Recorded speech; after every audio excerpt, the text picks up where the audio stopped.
Assalamualaikum warahmatullahi wabarakatuh. Alhamdulillahilladzi ja'alal insana khalifah. Wassalatu wassalamu ala rasulillah wa ala alihi wa ashabihi wa man tabi'ahum bi ihsani ila yaumil qiyamah. Yang terhormat Dewan Juri yang arif dan bijaksana, panitia lomba yang semangatnya luar biasa, sahabat dai dimanapun kalian berada, semoga kita tetap dalam perlindungan Allah Subhanahu wa Ta'ala. Sahabat dai rahimakumullah, generasi muda adalah agent of change, agen perubahan, di mana generasi muda berfungsi sebagai pemimpin yang dapat membawa dampak positif pada masyarakat dan dunia pada umumnya. Ngomong-ngomong tentang pemimpin nih sahabat, tahu pemimpin? Mungkin dalam benak kita, pemimpin adalah orang yang memiliki kuasa.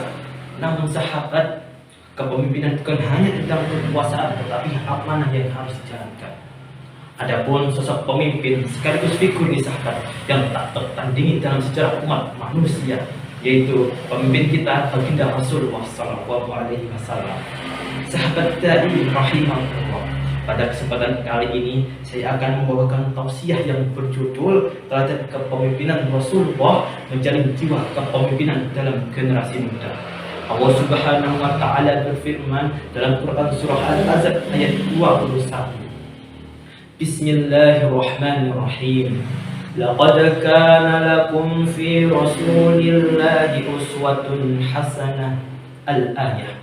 Sungguh telah ada pada diri Rasulullah itu suri tauladan yang baik bagimu. Dalam kitab Ibnu Katsir dijelaskan bahwa ayat tersebut menganjurkan kita untuk menteladani akhlak Rasulullah SAW.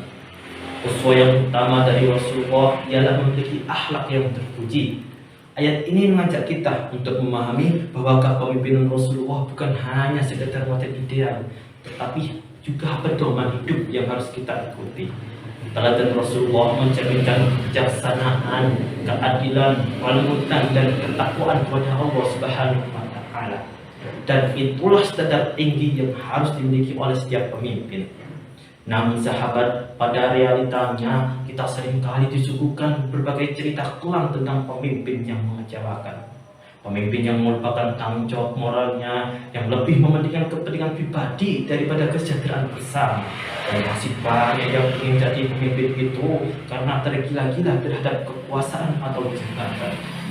Sahabat dai rahimakumullah, seorang pemimpin itu harus memiliki jiwa kepemimpinan yang baik.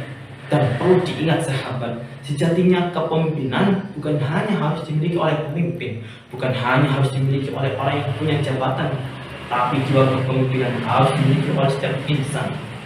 Sebagaimana di dalam pegangan hadis Rasulullah SAW bersabda, setiap kalian adalah pemimpin dan setiap pemimpin akan dimintai pertanggungjawaban atas yang dipimpinnya.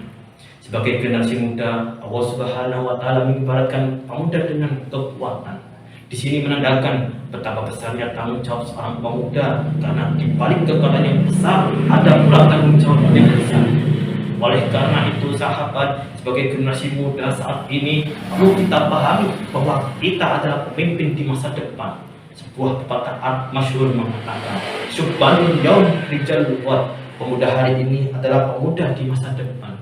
Maka kita harus senantiasa berbenah diri sahabat dengan apa? Yaitu dengan menteladani kepemimpinan Rasulullah SAW dari bijaksanaannya, keadilannya, kelembutannya, serta ketakwaannya kepada Allah Subhanahu wa Ta'ala. Sahabat dai rahimakumullah, dapat ditarik kesimpulan bahwasanya kepemimpinan bukanlah hak eksklusif pemimpin. Setiap individu, khususnya generasi muda, seharusnya memiliki jiwa kepemimpinan yang baik. Oleh karena itu, marilah kita sebagai generasi muda menteladani nilai-nilai kepemimpinan Rasulullah SAW sebagai pedoman hidup dan sebagai pegangan untuk kita menjadi pemimpin di masa depan. Jika kita menjadi pemimpin yang berbudi luhur, maka bangsa dan negara akan makmur. Jika kita menjadi pemimpin yang bijaksana, maka bangsa dan negara takkan terlena. Jika kita menjadi pemimpin yang kuat, maka bangsa dan negara akan selamat. Sahabat dai rahimahullah, Sekian yang bisa saya sampaikan, kurang lebihnya mohon maaf yang sebesar-besarnya. Akhirul kalam, wassalamualaikum warahmatullahi wabarakatuh.